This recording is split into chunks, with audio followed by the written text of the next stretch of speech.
So now let's just dive into, without wasting time, let's just dive into the object detection part. Okay, so I told you that object detection, there are many variant, right?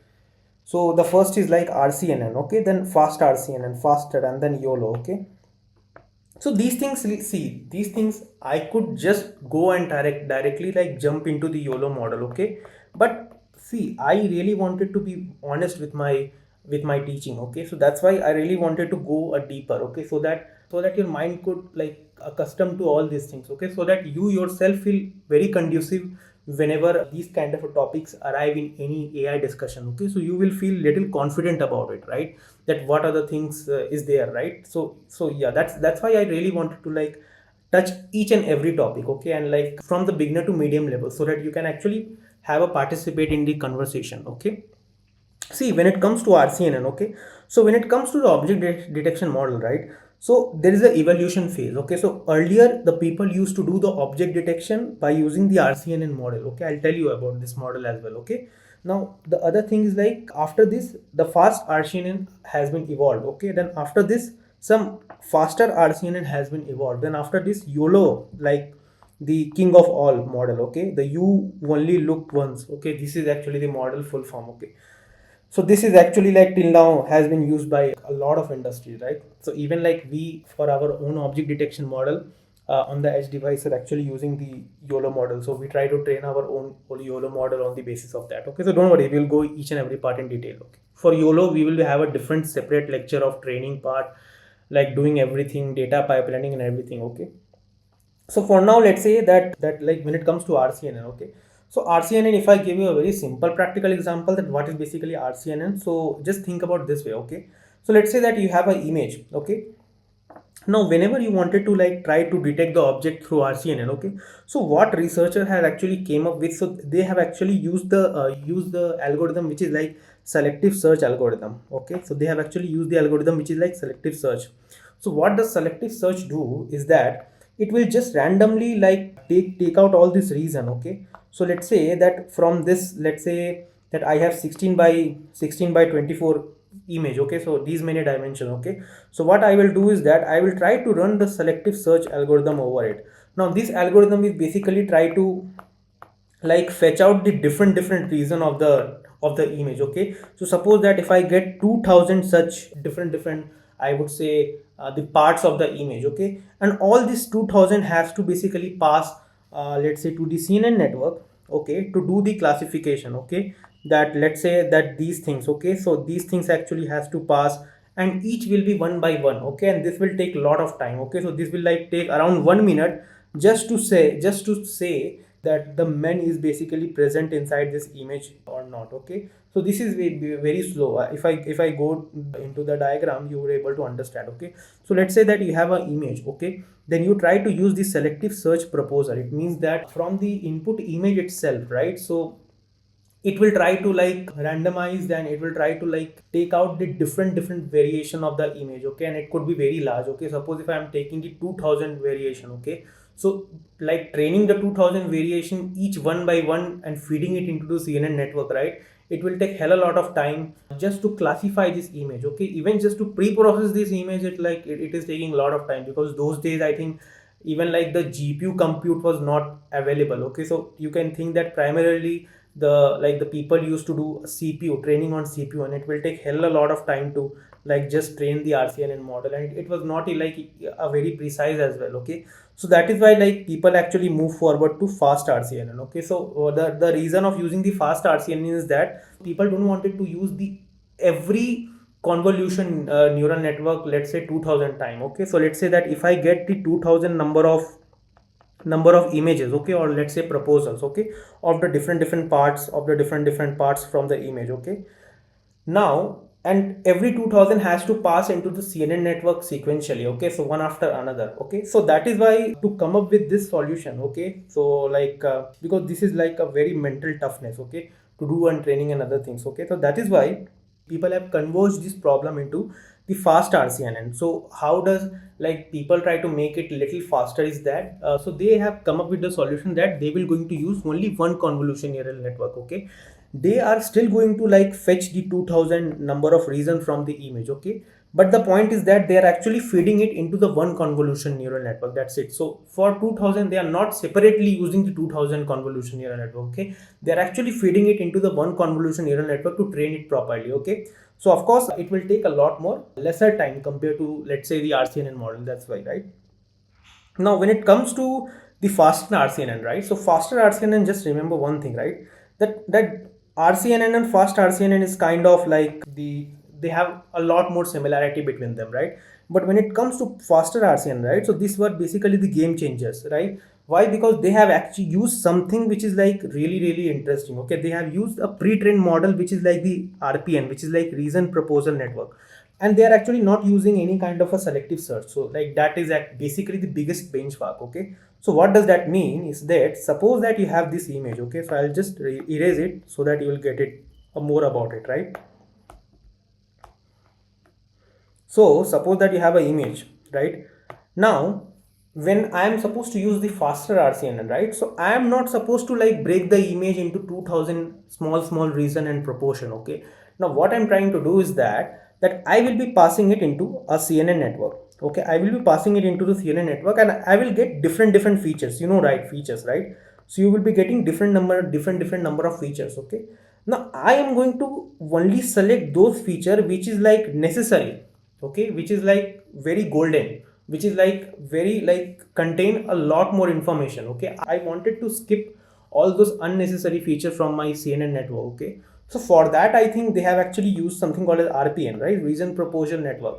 Now what does the reason proposal network do, right? So reason proposal network is basically a kind of a pre-trained convolution based network which basically like try to flush or try to ignore the unnecessary features like given as an output from the CNN network. Okay, I'll tell it one more time. So what does that mean is this one. So if you just take a glance in this one, right, you would get it, right? Because this is very easy. See, so what does this fast RCNN do is that whatever is your input, right? So it has to go to the convolution neural network, and it is try to give you a lot more feature map. You know the feature, right? It feature is basically like it try to segregate and try to like give you a lot more different features of the same image in the many different aspects, right?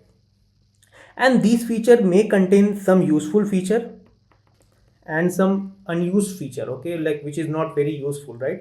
Now this has to go into this all this feature of this image, right? After the convolution layer, as an output you will get a lot of features. Okay, let's say that you are getting, let's say, 82 features. Okay, now out of 82 features, I only want to extract the very golden feature. Okay, I only want to extract the feature which contain a lot more information, which contain only the object. Okay, which contain only the, let's say, figure of this person. Okay, figure of this person. I really wanted to like extract, like I really don't care about this feature. Okay, where there is no person. Okay, where there is no person, I only wanted to extract this feature. Okay, which contain the image or some like pixelated image which contain the portion of the human. Okay, and rest I wanted to ignore it. Okay, rest I wanted to ignore it, right? And these many feature I wanted to take it, right? The tick one, this one. Okay, so that is why it has to like, these were like basically the result of RPN. Okay, reason proposal network. So it was like able to extract it has been seen that it is basically able to extract a good quality of image, right, from a good quality of object. Okay, or the detected object from the input image. Okay, so that is why like the faster RCNN was taken a good quality benchmark, right, when it compared to the faster RCNN or the RCNN. Okay, that is why. Now after that, right, so yeah, you really wanted to understand about this, you can actually take this, right? So RCNN was basically like earlier it was giving up approx 0.02 fps. Okay, faster RCNN again 0.4 fps, because there is no enough difference between these two, right? When it comes to faster RCN, right, it is actually significantly like grow faster. Like I was getting around 75 to 17 fps of like quality of detection. Okay, till on in that same year, right, the YOLO actually launched.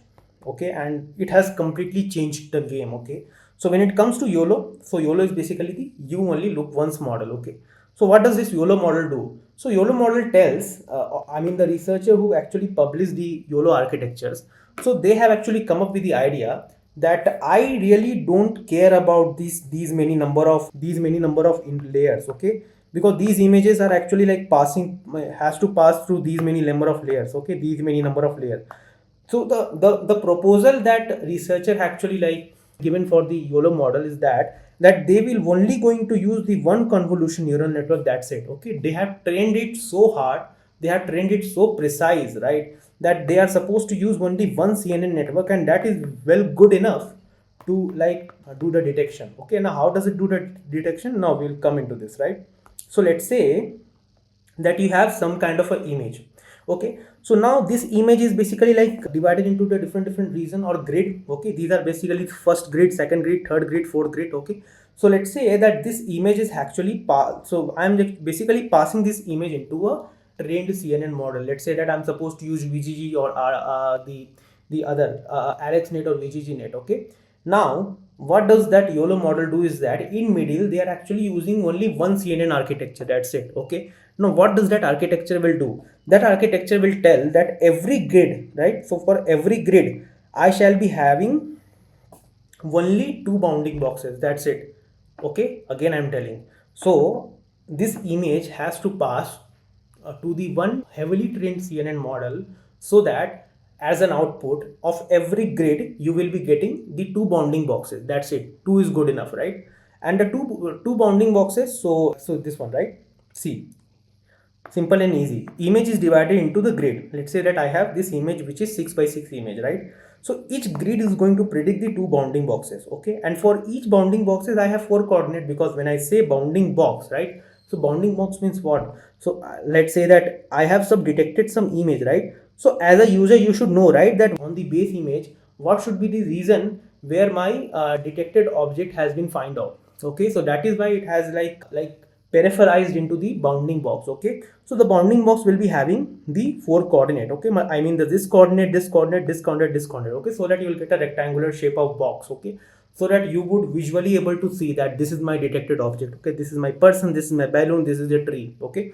So that is why. So let's say that you will be having a 2 bounding box, okay, and let's say that for each bounding box, right, you will be having a 4 coordinate, okay, and then like the one confidence. Now when I say one confidence, it means that let's say that these are basically the grid, okay. Now let's say that these are basically the grid. For now I am just focusing on this grid, okay, this grid. So for this grid you will be having a 2 bounding box, okay. So 2 bounding box, let's say for this one bounding box, and let's say that another bounding box like this one, okay. And let's say that apart from the bounding box I will be also having some kind of a confidence score, okay. Now what is that confidence score? So confidence score is basically tell that whether this leaf, okay, that how probable outcome is that this is basically the leaf, and how probable outcome is that this is basically the non-leaf. Are you getting it? So see this one, if I just segregate into this one, so only this portion is basically leaf, right, and these are actually not leaf, right. So if I just try to draw the bounding box, the 2 bounding box over here, like the one bounding box here and the one bounding box here, okay. So let's say that this is my BB1 and let's say that this is my BB2, right, the bounding box 1 and bounding box 2, okay. So I am actually getting the more probable outcome of this having a leaf, right, from the bounding box 2 compared to the bounding box 1, okay. So I will just going to ignore the bounding box 1, okay. So and there is one more thing, there is something called the intersection over union, okay. So what does this intersection over union is going to tell? So intersection union going to tell that how the two bounding box, how well it is actually intersected between these two, okay, how well it is actually intersected. So let's say that it is basically intersected more than 50%, okay. It means that both the bounding box are able to detect this as a leaf, right. And let's say that if it is less than 0.5, it means that the other bounding box may not able to detect it, right, but the other one is actually detected, that's why, right. So this is why, so that is why I need only 2 bounding box, right, of my in the one grid, okay. Similarly it so happen in the other grid as well, okay, and I will be getting some kind of a score, okay. So let's say that for this having a grid I am getting the score as let's say 0.45, okay. Similarly for this one I am getting the score as let's say 0.32. I mean the maximum bounding box which has detected that this is basically a tree, okay. The maximum of the confidence score, so see the maximum of I am taking the confidence score of bounding box 1 and bounding box 2, okay. So from this bounding box for this having a leaf I am getting 45%. For this bounding box, this having a leaf, I am getting 32%. For this bounding box, I am getting 17%. So similarly for this one, I am getting 0%. Right, so for this one I am getting, for this having a leaf, I am actually like having a ball, I am getting 0.28%.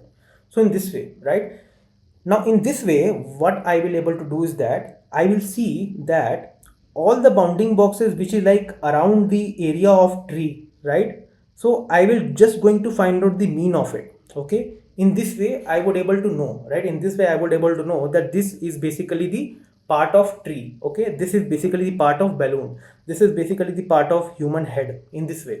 Okay, again, so confidence score, if the object, and let's say the IO, so if the confidence score is, let's say, greater like less than 0.5, so we are going to ignore the bounding box, right? So similarly you would able to get this YOLO detection pretty well. Okay, because the YOLO has to pass through the one single CNN network, right? And so again, this is the S by S grid. Okay, so this is basically the first one. Okay, you can actually see, right, that each grid will be having the two bounding box. Okay, and each bounding box is able to like designed or trained, right, to use to able to detect the object, right? And finally all these bounding box is like merged into the one big bounding box to detect or to give you the accuracy of the detected object, that this is basically a dog and this is basically a cycle. Okay, and this is basically a car. Okay, so that is why like the YOLO is more precise. Okay, and if you really wanted to do the class probability map, I already told you, right? So if the bounding box has been like within the same class, so they has to be come into the same cluster. Okay, if the bounding box is basically the another class, so this has to come into the other cluster. So in this way the YOLO model has been trained. Okay, so till now what the things that you have understood about these things is that, so my agenda of like my main motto of telling you all these things, right, so that you will get a little more confidence about like learning these things. Okay, so like what things you have learned today, so you have actually learned today the image classification. Okay, the object detection, the kind of object detection. Okay, the types of object detection, what are the algorithms. Okay, you can actually like repeat after me, right? So in image classification, what are the things that you have learned, right? Image classification, you have learned about a lot of classification model, right? You have learned about, let's say, the VGG net, the Alex net, the Google net, the mobile net. Okay, the inception net. Okay, so these things are basically the classification or predefined classification which is like already trained, right, to classify different things. Okay, to some may have classified or built to classify some kind of a medical classification problem. Okay, some is basically built to classify just a like a text problem, right, the rich text and the older text problem, right? So some may be able to like classify or run it on the very edge device to classify something, right? Then after that you would able to like, once you like formulated yourself with the classification model, then you came up with the object detection model, right? So in object detection, like you see the evolution, that what are the object detection earlier people used to use, right? So people used to come up with the RCNN model, then Fast-RCNN, and then Faster-RCNN, and finally people are coming up with the YOLO model, right, with a different version, YOLO V8, YOLO V11, right? Then YOLO World. Okay. Then again, so when it comes to segmentation model, so what happens is that in segmentation model, you know, right, that what kind of a segmentation you have. Like let's say you have a pixel level segmentation, you have an instant segmentation, you have a synoptic segmentation, you have a semantic segmentation, right? So SAM model is also there by Meta. You can basically try to use it, right, from SAM model as well. So these things you will able to get it, right? So I'm quite sure that you would able to now probably able to tell your mind that you know all these things, right? You know the difference between the image classification, the object detection, the object segmentation, the kind of algorithm which is like generally used in the market. Okay, and in the next lecture, so we will be generally focusing on the image detection and again the image segmentation model, right? How to actually train the YOLO model, right? Then how to train on our data set, right? How to first detect the object. Okay, so in my next upcoming video I will tell you first of all that how to detect the object using the YOLO model. Okay, then I will tell you about how to train the YOLO model. Okay, then I tell you that how to prepare the data set and how to label your own data set to train your YOLO model in order to do the object detection part. Okay, so that you will get a complete background from the very basic till the intermediate and the advanced level. Okay, so you would know the entire story about it. Okay, so let's again catch up in the other video and just let me know that which topic you really wanted to like deep dive into. So I will cover in other video detail as well. Okay, so yeah, thank you.